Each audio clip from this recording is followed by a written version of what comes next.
मित्रांनो, तुम्ही स्पर्धा परीक्षांची तयारी करत आहात का? तर आजचा हा व्हिडिओ तुमच्यासाठी खूप महत्त्वाचा असणार आहे. नमस्कार विद्यार्थी मित्रांनो, MPSC एक्झाम गाईड या YouTube चॅनलवर आपल्या सर्वांचे स्वागत आहे. आज 31 मे 2026 या दिवशीच्या चालू घडामोडींवरील महत्त्वाचे प्रश्न आपण या व्हिडिओमध्ये बघणार आहोत. मित्रांनो, आजचा हा व्हिडिओ महत्त्वाचा असणार आहे कारण की या व्हिडिओमध्ये आपण जे प्रश्न बघणार आहोत ते येणाऱ्या परीक्षेत थेट विचारले जाऊ शकतात. त्यामुळे हा व्हिडिओ तुम्ही शेवटपर्यंत बघा. आणि अशाच दर्जेदार प्रश्नांसाठी आजच MPSC एक्झाम गाईड या YouTube चॅनलला नक्की सबस्क्राईब करा. चला आता आपण पहिला प्रश्न बघू. हिंदू हृदय सम्राट बाळासाहेब ठाकरे स्वच्छ सुंदर बस स्थानक अभियानात राज्यात प्रथम क्रमांक कोणत्या बस स्थानकाने मिळवला अ वर्गामध्ये? तर याचं उत्तर आहे बारामती बस स्थानकाने हा प्रथम क्रमांक मिळवला अ वर्गामध्ये. तर बारामती बस स्थानकाने अ वर्गामध्ये एकूण 97 गुण मिळवून संपूर्ण राज्यात पहिला क्रमांक पटकावला. तर प्रथम क्रमांकाचे पारितोषिक म्हणून बस स्थानकाला 1 कोटी रुपयांचे भव्य बक्षीस मिळाले आहे.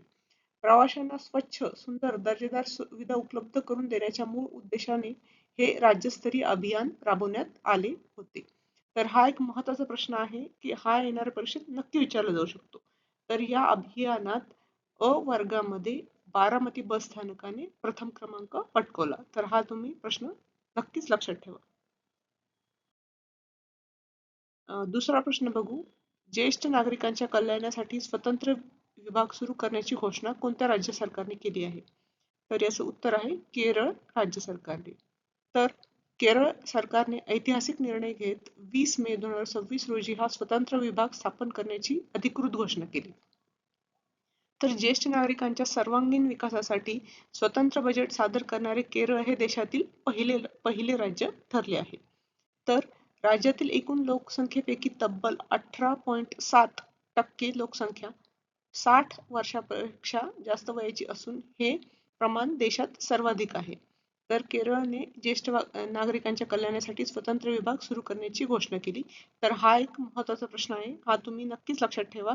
या राज्याचे नाव लक्षात ठेवा. यावर नक्कीच परीक्षेत प्रश्न विचारला जाऊ शकतो. चला आता आपण पुढील प्रश्न बघू.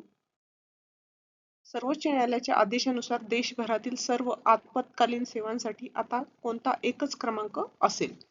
तर याचं उत्तर आहे 112 म्हणजे 112 हा क्रमांक. तर सर्वोच्च न्यायालयाने देशभरातील सर्व जुन्या आपत्कालीन हेल्पलाईनचे पुढील 3 महिन्याकरता 112 क्रमांकामध्ये विलिनीकरण करण्याचे आदेश दिले आहे. तात्काळ आपत्कालीन मदत मिळणे हा संविधानाच्या कलम 21 अंतर्गत म्हणजे जगण्याचा हक्कचा महत्वपूर्ण भाग असल्याचे न्यायालयाने स्पष्ट केले आहे. तर यात श्रमीच्या 100 म्हणजे पोलिसांचा नंबर, 101 म्हणजे अग्निशामक दलाचा नंबर आणि 108 म्हणजे रुग्णवाहिकेचा नंबर या प्रमुख हेल्पलाईनचा समावेश असेल. तर हा एक महत्त्वाचा प्रश्न आहे. हा पण येणाऱ्या परीक्षेत नक्की विचारला जाऊ शकतो. तर याचा क्रमांक कोणता असेल तो 112 देशभरातील सर्व आपत्कालीन सेवांसाठी. चला आता आपण पुढील प्रश्न बघू. नौदलाचे 48वे उपप्रमुख म्हणून कोणी पदभार स्वीकारला आहे? तर याचं उत्तर आहे vice admiral Ajay Kochar. Vice admiral Ajay Kochar. हा पण एक महत्त्वाचा प्रश्न आहे. हा डायरेक्ट नाव हे विचारलं जाऊ शकतो. नौदलाचे 48वे उपप्रमुख आहेत. त्यांनी पदभार स्वीकारला आहे.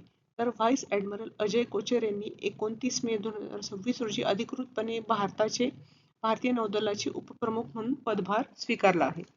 तर ते नौदलाच्या अत्याधुनिक तोफ व प्रगत क्षेपणास्त्र प्रणालीचे अत्यंत कुशल तज्ज्ञ म्हणून ओळखले जातात. ते जुलै 1988 मध्ये भारतीय नौदलाच्या सेवेत दाखल झाले व त्यांना प्रदीर्घ अनुभव आहे. चला आता आपण पुढील प्रश्न बघू. केरळ सरकारने ज्येष्ठ नागरिकांसाठी जाहीर केलेल्या नवीन आरोग्य विमा योजनेचे नाव काय आहे? तर याचं उत्तर आहे ओमान चांडी आरोग्य विमा योजना. ओमान चांडी आरोग्य विमा योजना. तर हा पण एक महत्त्वाचा प्रश्न आहे. यावर डायरेक्ट परीक्षेत विचारला जाऊ शकतो प्रश्न. तर या ऐतिहासिक विमा योजनेअंतर्गत पात्र कुटुंबाला दरवर्षी तब्बल 25 लाख रुपयापर्यंतचे मोफत आरोग्य विमा संरक्षण मिळणार आहे. तर केरळमधील वृद्ध व ज्येष्ठ नागरिकांच्या आरोग्य सुरक्षिततेसाठी व सुरक्षित भविष्यासाठी ही विशेष योजना कार्यान्वित करण्यात आली आहे. चला आता आपण पुढील प्रश्न बघू. मे 2026 मध्ये भारताला मागे टाकून जगातील 5वा सर्वात मोठा शेअर बाजार कोणता देश बनला आहे? तर याचं उत्तर आहे तैवान हा देश. तर तैवानच्या एकूण शेअर बाजाराचे भांडवल 4.95 ट्रिलियन US डॉलर्सच्या विक्रमी पातळीवर पोहोचले आहे. तैवानमधील जागतिक दर्जाची सेमीकंडक्टर निर्मिती आणि AI क्षेत्रातील प्रचंड औद्योगिक वाढ हे यामागील प्रमुख कारण ठरले आहे. तर सध्या जागतिक पातळीवर अमेरिका, चीन आणि जपान हे अनुक्रमे जगातील अव्वल 3 सर्वात मोठे शेअर बाजार आहेत. पुढील प्रश्न बघू. मे 2026 मध्ये जॅनिस जान्सा यांची कोणत्या देशाच्या पंतप्रधानपदी चौथ्यांदा निवड झाली आहे? तर याचं उत्तर आहे स्लोव्हेनिया. स्लोव्हेनिया हे याचं योग्य उत्तर आहे. तर जॅनिस जान्सा यांनी स्लोव्हेनियाचे मावळते पंतप्रधान रॉबर्ट गेलोब यांची अधिकृत जागा घेतली आहे. त्यांच्या नेतृत्वाखाली प्रसिद्ध स्लोव्हेनियन डेमोक्रॅटिक पार्टीने अन्य प्रमुख पक्षांसोबत मिळून युती सरकार स्थापन केले आहे. पंतप्रधान निवडीच्या महत्त्वपूर्ण बहुमताच्या वेळी संसदेत त्यांना एकूण 51 खासदारांचे भक्कम समर्थन मिळाले आहे. चला आता आपण पुढील प्रश्न बघू.